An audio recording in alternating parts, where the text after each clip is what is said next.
দ্বিতীয় টেস্টের আগে বাংলাদেশ দল শেষ মুহূর্তের অনুশীলনের জন্য গ্রেট ব্যারিয়ার রিফ অ্যারেনায় হাজির হয়েছে। ইতিমধ্যেই প্র্যাকটিস সেশন শুরু করে দিয়েছে তারা। 9:30টায় অনুশীলন হওয়ার কথা এখানকার স্থানীয় সময় 10টায়।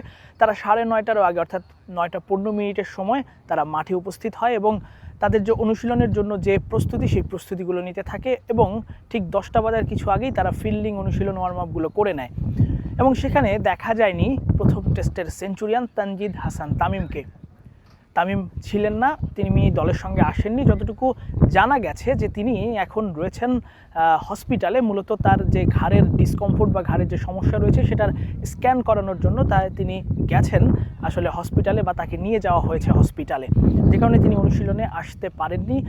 এবং আমরা যতটুকু দেখলাম যে বাংলাদেশ দল যে ফিল্ডিং অনুশীলন করছে সেখানটায় ফার্স্ট স্লিপ পজিশনে ফিল্ডিং অনুশীলন করছেন বা স্লিপ ক্যাচিং করছেন সৌম্য সরকার। তাই সেই জায়গাটা থেকে একটা আলোচনা কিন্তু চলে এসেছে যে তানজিদ হাসান তামিম কি তবে বাংলাদেশ দলের যে দ্বিতীয় টেস্ট রয়েছে সেই টেস্টে ছিটকে যাচ্ছেন কিনা ইনজুরির কারণে। সেই আলোচনাটা চলে এসেছে, যেহেতু প্রথম দিন অর্থাৎ বাংলাদেশ দল গ্রেট ব্যারিয়ার রিফ অ্যারেনায় যে অনুশীলন করেছে এর আগের দিন সেই অনুশীলনেও তানজিদ হাসান তামিম দলের সাথে ছিলেন, ওয়ার্ম আপ করেছেন, ফিল্ডিং অনুশীলন করেছেন, কিন্তু কোনো ব্যাটিং অনুশীলন করেননি। যে কারণে তখনই একটা সন্দেহের সৃষ্টি হয়েছিল যে আসলে কি হয়েছে তামিমের। তখন জানা যায় যে তার ঘাড়ে একটু ব্যথা রয়েছে বা ঘাড়ে একটু ডিসকমফোর্ট রয়েছে, যে কারণে তিনি রিকভারি সেশন হিসেবে বা সেরে উঠতে সেই ডিসকমফোর্ট থেকে আসলে কমফোর্টেবল পজিশনে আসতে তাকে ব্যাটিং না করার পরামর্শ দেওয়া হয়েছিল এবং তিনি ব্যাটিং করেননি।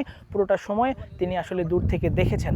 এর পরের দিন অর্থাৎ দ্বিতীয় দিন, যখন ম্যাচের আগের দিন পুরো দল অনুশীলনে হাজির, ইতিমধ্যেই ব্যাটাররা তাদের ব্যাটিং অনুশীলনের জন্য যাচ্ছেন, ঠিক সেই সময়টায় তানজিদ হাসান তামিমকে আসলে খুঁজে পাওয়া যায়নি। এবং এর আগের দিন সৌম্য সরকার বেশ দীর্ঘ সময় ধরে ব্যাটিং অনুশীলন করেছেন।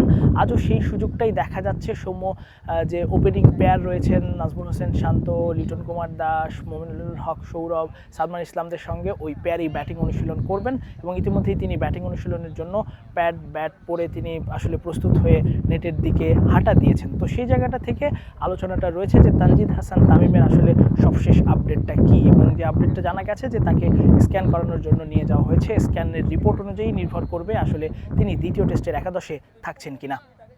ম্যাকাইয়ের Great Barrier Reef Arena stadium থেকে আপনাদের সঙ্গে এতক্ষণ ছিলাম আমি তাসফিক পলক।